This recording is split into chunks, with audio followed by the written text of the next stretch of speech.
Coming up on AgweekTV, we'll get early yield estimates in drought-stricken Minnesota. CRP is released for emergency haying and grazing, but not all acres are eligible.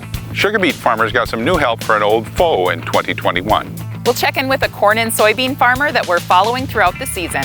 And how farmers are helping feed the hungry through and after the pandemic.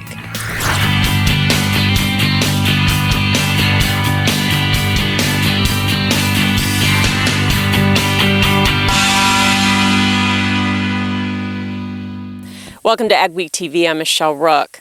The Infrastructure Investment and Jobs Act passed the Senate on Tuesday with a price tag of $1.2 trillion over 8 years. Key provisions of the bill, like the $110 billion in funding for roads and bridges and the $7 billion for ports and waterways, will clearly enhance the competitiveness of U.S. agriculture. We've typically had the best infrastructure in the world to handle our crops, and we hope to continue to do that. Scott says their only concern is that farmers don't face a tax hike to pay for the bill. It now moves to the House, where it could be tied to the budget bill. USDA has announced emergency haying and grazing of CRP acres for producers impacted by drought in certain counties, while still receiving their full rental payments. However, some counties in the region have fallen to D3 on the U.S. Drought Monitor map, making them ineligible for release without a 25% cut in rental payments. This is a problem for livestock producers and something farm groups are working with lawmakers on to correct. With the CP23 contracts is a very common practice in Minnesota, and as the drought worsens, as we went from D2 to D3, now all of a sudden we're not eligible to hay and graze those lands. We can if we go back to paying them back, but it's a smaller percentage of the hay. Bright Crate says they're also working with the State Department of Natural Resources to get more public grassland acres released for feed. Plus, Minnesota Governor Tim Walz already opened public right-of-way areas. He says hay prices have gotten to be cost prohibitive, and it has to be shipped from long distances. Farm state senators have also sent a letter to USDA asking for clarification on why counties become ineligible to harvest CRP when they fall from D2 to D3 or extreme drought. They want more flexibility and say when conditions worsen, producers facing a shortage of feed should be given more options, not less. Minnesota crop conditions have been sliding all spring with the expanding drought and have fallen to just 36% good to excellent on corn and 34% on beans. I talked to farmers from around the state to get their early yield estimates. Crop conditions have been sliding all season in Minnesota as a result of the expanding drought. Many say it mirrors 2008.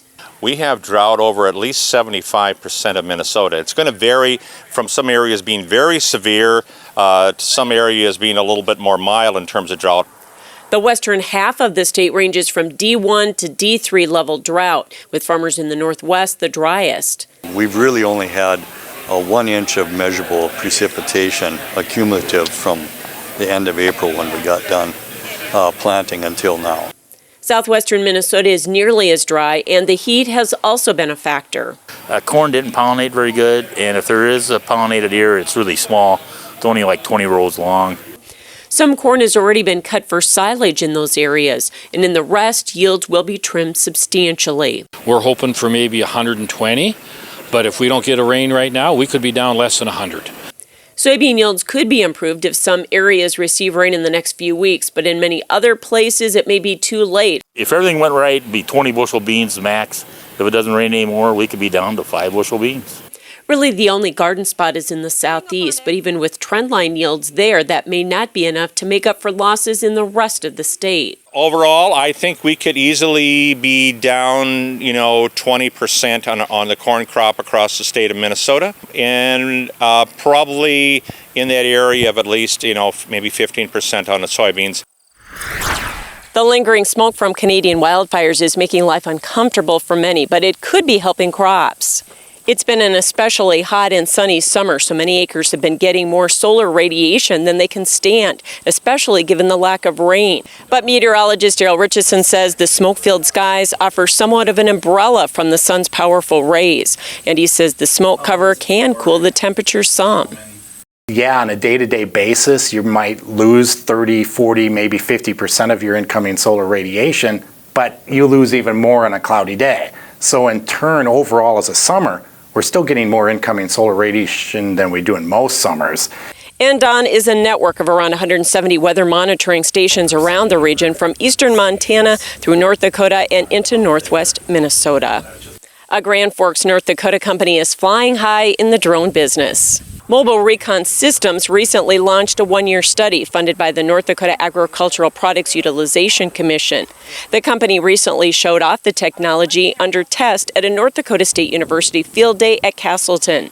The company makes and markets heavy-lifting drones. Smaller models in this test are fitted with seeders that can spread up to 20 pounds of seed. Larger models being developed are expected to carry up to 200 pounds, spot seeding cover crops, among other things. With that one, we'd actually have multiple hoppers on it. So you could have multiple seed mixes, put sensors on the aircraft to determine what seed should go where at what times and be able to control that all communicating with the aircraft from the ground. So a much more efficient operation that way. Mobile Recon Systems was originally based in Lexington, Kentucky, but recently moved to Grand Forks because of the state's UAV-friendly regulatory and business climate. Coming up on AgWeek TV, we'll take you to Northwood, North Dakota to get an inside look at the corn and soybean crop.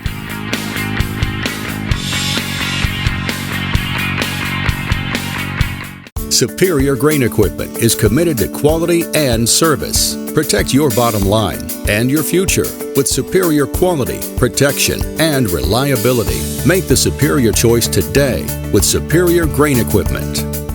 Farming today doesn't always feel the same way it used to. Then again, some of it feels all the same. Maybe it isn't so much the jobs that changed, but how they get done. Now that's a different story. Efficiencies are critical, which is why you need a lender who will find the right loan structure for a strong financial future. You need a lender to look out for your whole farm operation. Ag Country. Experts in every field. This is Dennis Belisky reminding you we do auctions and we do them well. You've built your operation with hard work, and when it's time to sell, all or part, you deserve the best. Details from repairs and preparation to promotion and settlements are not routine. Chances are you'll only do this once, so we'll tailor an auction just for you and get it done right. On site at your farm or added to one of our highly successful Alaris Center auctions, we have the skill, reputation, and integrity to meet your needs with best-in-class commitment and quality service. Find us at resourceauction.com or call 701-757-4015. They say when the going gets tough, the tough get going. At OK Tire, we're here to keep you going. From Firestone tires and replacements to retreads and even Firestone tracks, we have you covered. Our certified Firestone experts are ready to get you back up and running, no matter if you're on site or in the field, saving you time and money. OK Tire, we keep the tough going. Small or large, Superior Grain Equipment has a storage solution for you. From top to bottom, we offer the industry's best bins and warranties to protect your products and your grain storage investment. Make the superior choice today with Superior Grain Equipment. We're going to talk today about a revolutionary auto steer product that you guys have developed. We back one of these things in, it'll drain a 40-acre patch just within hours. What can you tell us about what dairy farmers do to make sure that their animals are happy? Their care is our primary concern. Is there still time for producers to get storage bins up? Absolutely. We still can definitely get something up and ready for corn harvest.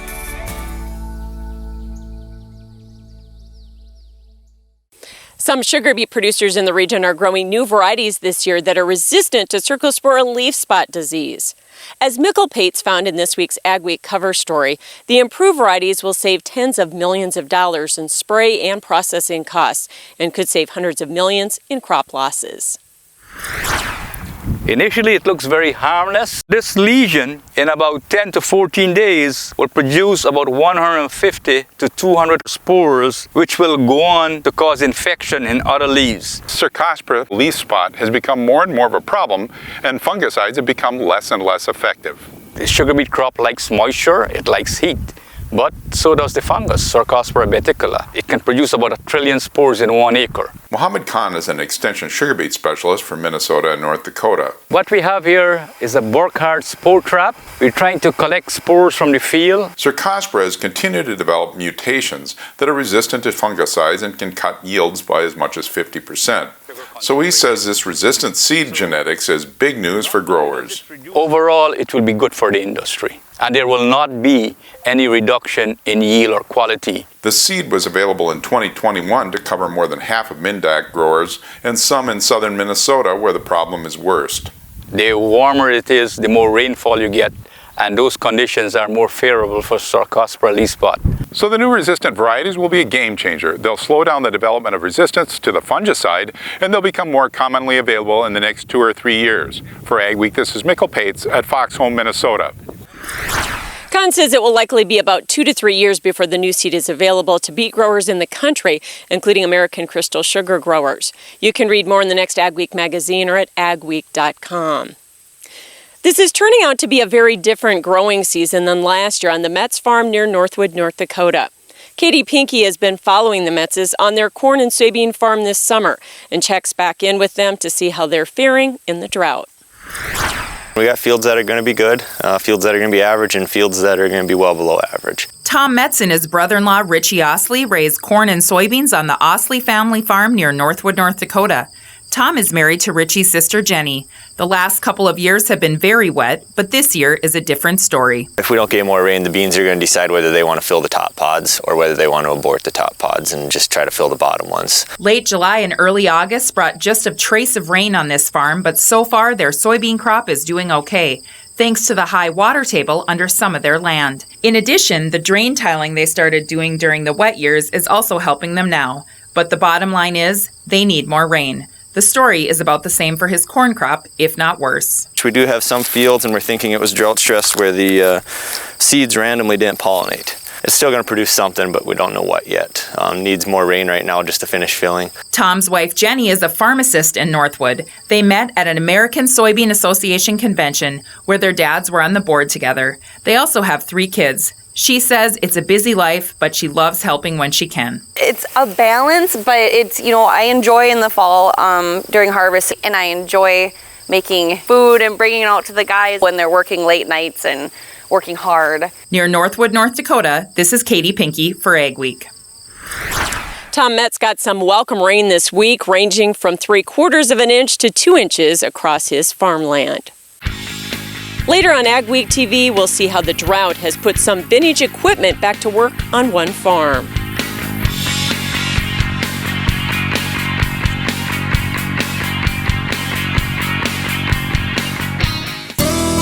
I'm Peter Bosch. I've been working with Gateway Building Systems for a little over 20 years now. I chose Gateway Building Systems to build my shop because I wanted a building that could both be used for my equipment and as a place for my family to hang out and do things. I would advise anybody that's thinking about working with Gateway to go in and talk to the guys there, tell them your plans and your future dreams, and let them design something for you.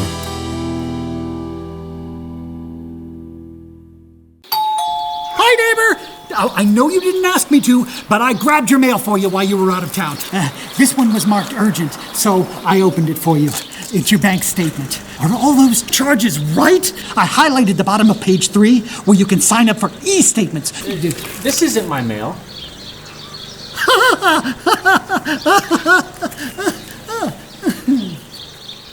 E-statements with Cornerstone Bank. Keep nosy neighbors at bay by switching today. At North Star Ag, we're more than your short-line machinery dealer. We're also full service, and we're farmers first. That means we know it's not about what's best, but what's best for your farm. Whether you're planting, growing, or harvesting, we're there for all your equipment, parts, and service needs. And we've been doing it since 2009, with the largest inventory and availability in the area. Check us out at northstar-ag.com or call us at 701-361-4790. Farmers tend to think anything is possible with a little hard work and ingenuity. They look to find solutions, not just dreams and visions, but reality. Valley Irrigation, the leader in irrigation technology, has set a trailblazing path to think bigger and to make it happen. Because when you have a vision for the future of farming, you need to have the people that can make it possible by your side. Expect what's next. Expect possible from Valley. Go beyond the headlines with an AgWeek membership. Get in-depth agribusiness reporting, original farm and ranch stories, and fact-based research for the most comprehensive ag news in the upper Midwest. Experienced ag journalists bring you exclusive ag news, insights, and policy updates you won't find anywhere else. Become a member today and get unlimited access to AgWeek and AgweekTV. Some areas of our region did get some much-needed rain this week, but when will we see something more widespread? Here's our AgriWeather outlook. General outlook for the next couple of weeks, specifically as it pertains, of course, to agriculture. It does look like while there will be some hot days, the overall pattern looking for the northern plains not quite as hot. Of course, it's like having bats in your house. It's not that the heat's going away. We're just giving it somebody else. I'll show you where the hot weather will wind up. There will be another couple of rounds of scattered storms into the upper Midwest northern plains. Location, though. We're not all going to get tons of rain, but there will be a chance. And another change for the weather as we get into August this year. After a very quiet July, the tropical weather patterns are starting to get very active. It is likely that parts of the United States will be dealing with one or more, perhaps several tropical weather systems over the course of the next couple of weeks. As far as the jet stream goes, it's pretty far north right now, ridging. It's hot weather this weekend up into the northern plains once again. Sunday especially, we'll have some hot weather. That's going to linger into the early part of the week, but look at what's happening. This high amplitude jet stream pattern is expected to bring a slow-moving weather system into the northern Rockies. That's going to cool down these areas quite a bit, spread the hot weather up into the northern plains. This will be hot, muggy, and breezy, and as this trough slowly shifts east, there will be a chance of storms. Potential is there for some good rains. These patterns, though, that go strong north to south flow like this, over the years I've seen them become disappointing. But I think there is still an opportunity for at least some strong showers and decent thunderstorms, and so there will be an opportunity to see some rainfall up into the northern plains where it has been especially dry. Don't expect tons and tons of rain, but there'll be that rain chance. As the week goes along, the heat will recede. We'll get some milder weather back into the northern plains. The eastern part of the U.S. will get a toast of hot weather, and the west, the heat will be confined mostly to the Mojave Desert and the central valleys of California. The Pacific Northwest is not going to be so terribly hot, though there will be some warm days out there. As we get into the weekend and the following week, next week, we'll be watching for this low pressure trough, what it's going to do. My thinking is it's probably going to anchor itself in the western part of Canada, which will likely produce a broad area of warm to hot weather across the northern Great Plains, upper Midwest, a lot of 80s and 90s, just mostly above average, not so unseasonably hot, not incredibly hot, but still warmer than average. Now, as far as rainfall goes, as we look at this week, well, there will be a pretty decent chance around midweek, Tuesday, Wednesday, Thursday, for the northern plains, southern Canada area to finally get a shot of rain. Tropical rains possible in the southeast, west coast looks mostly dry. The southern monsoon will keep Mexico and the southwestern deserts fairly wet. Second week, there's the monsoon producing storms into the Midwest. The east coast looks wet. The west mostly on the dry side. Dakota Fest is back August 17th through the 19th in Mitchell, South Dakota. Join us and connect with over 400 exhibitors specialized in row crop and livestock farming. Attend ag education sessions and see live equipment demonstrations. Experience new attractions such as mini bull riding and an antique tractor museum. Arrive early to get a pair of Dakota Fest 25th anniversary work gloves while supplies last. Join us at Dakota Fest August 17th through the 19th in Mitchell. For information and discounted tickets, visit dakotafest.com. Steffes Group, selling land and the equipment to farm it since 1960. If you're interested in selling or have questions about our auction process, head to our website at steffesgroup.com to contact us at any one of our 4 locations located throughout the Midwest. You can also visit and subscribe to our YouTube channel to view all of our auction previews and recaps to stay up to date on the market in your area.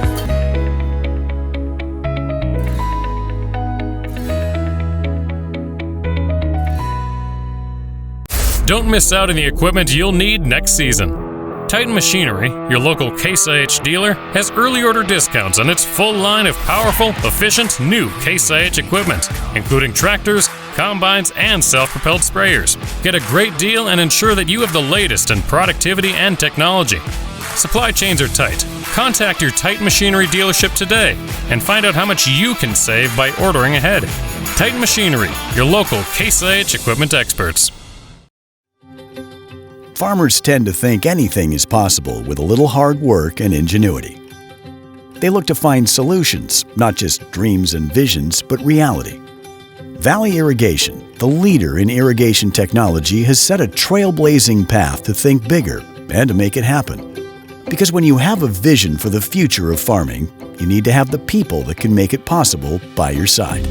Expect what's next. Expect possible from Valley. For AgWeek, this is Mikkel Pates at Watertown, South Dakota. We'll look at the positive impacts that dairy can have on the community.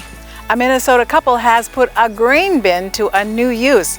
Spoiler alert, it's not grain. This elaborate system of tubing with the downhill slope is how Maplewood State Park gathers sap to make syrup. Thanks for joining us for this week's edition of AgweekTV. Remember, for all your ag news, go to agweek.com or follow us on Facebook and Twitter as well. Saline can leave areas of a field unproductive, but now there's a solution to help bring those areas back to life. Rose Dunn visited with an eastern North Dakota farm that is working with Jim Erickson of Erickson Custom Operations of Colgate, North Dakota, to grow crops on land that had been unusable with a product called calcine. We've told you a couple of times how calcine works, but today we're really going to show you in action in a field that's been improved by the use of calcine over the last few years. And Neil, this is your land. Tell me a little bit about the history of this problem area. My brothers and I purchased this about 8 years ago. We tiled it 7 years ago, started the process of eliminating some of the acidic soils. As you can see, we have some vegetation growing here right now. It was black. The headlands were black and nothing was growing. Even weeds had a tough time. Then we met up with Jim, came with a product called calcine. 4 years ago, we started with it, put down, I believe it was a 3/4 of a gallon broadcast on the headlands. The second year we skipped. The third year we put about a half a gallon again of broadcast. And then this year, we put down the tube as we planted. It's like anything else, it takes time. Dr. AGWEEK from NDSU said many years ago that, guys, this acidic soil, alkaline soil, has taken many years to come up to the top. It's going to take many years for it to go back down, but we have to figure out how to do it. Between the drain tile and calcine, you see now that we have vegetation. We have actual corn coming here. So that's encouraging. That's telling us that there's some biologicals taking place underneath the soil. It's working. We've known Jim and Darcy for years. He got involved with the company that has developed calcine. And we were both skeptical at first, but we were willing to give it a try. We have to be patient. We as farmers are never patient. We want things to happen now. It's taken 5 years for us to get growth like this. Growth like this is valuable, even if it doesn't produce a cob. It's vegetation that's growing. We can till it under and get the process starting again. It wasn't overnight. This is the 5th year. They took soil samples. They kept on taking soil samples each year, seeing what's going on under the ground. That's a plus. I mean, that's important to see what's happening. I guess a farmer would always want to know, was it worth the return on investment for you? It is. I mean, we've got growth. We've got things that are happening. Because if we didn't do anything, we'd have nothing. We'd be losing more, and it'd probably be leaching out further. It is worth the investment. And this season, so many are dealing with drought. How is that affecting what's going on in this field? Yes, the drought is getting bad here in Trail County. But what we're trying to do here, just get the vegetation to grow. It's not bothering it at all that way. But as you drive down the road, you'll see the alkaline soils are being accentuated by the drought. But you can see we still have growth going on here. It wasn't overnight. This is the 5th year. It takes time. Neil, Greg, thanks for bringing us out here today and showing us how calcine is working to bring this field back to productivity. To learn more about how calcine works, contact Jim Erickson at ECO at the number or email on your screen. Still ahead, farmers are making a big impact on feeding the hungry in Minnesota.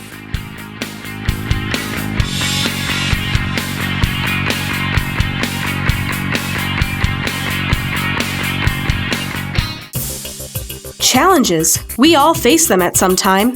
But it seems that ag has seen its fair share over the past few years. Has your farming operation been able to stand the challenges? If not, maybe it's time to talk to the risk management specialist at Martinson Ag. We can help you make the sound decisions to help your operation weather the storm. Martinson Ag, your one-stop shop for crop insurance, livestock insurance, and marketing. We are here to take your operation to the next level. Add more bushels to your hopper and money to your pocket by harnessing the power of air with Crary Wind Systems. Whether your beans are chest high or barely off the ground, Prairie offers two solutions that add a constant stream of high-velocity air to quickly feed crop back to the auger, eliminating bunching, reducing shatter loss, and increasing your ground speed. Don't let crop conditions dictate your yield. Check out the Prairie Air Reel or Prairie Wind system today. You can get the field results you want in varying conditions with the flexibility of the Summers VRT Renegade. Featuring on-the-fly blade angle adjustment from 0 to 19 degrees. And if you want the simplicity of a super coulter with the ability to move a little dirt, you'll love the all-new Summers Super Coulter Samurai. Go to summersmfg.com or visit your local dealer to learn more about North America's broadest line of tillage equipment and other products from North Dakota-based Summers Manufacturing. At Trans-Systems, every day is a great day to haul beets. Our family-owned business moves more beets than anyone in the world. We enjoy good work and good pay, and many of us have been here for decades because it's a place where our opinions are heard and our accomplishments are seen. We're your home every day and can take summers off. Here, our safety and yours matter most. Trans-Systems, a sweet haul in the Red River Valley since 1983. For AgWeek, this is Mikkel Pates at Watertown, South Dakota. We'll look at the positive impacts that dairy can have on the community. A Minnesota couple has put a grain bin to a new use. Spoiler alert, it's not grain.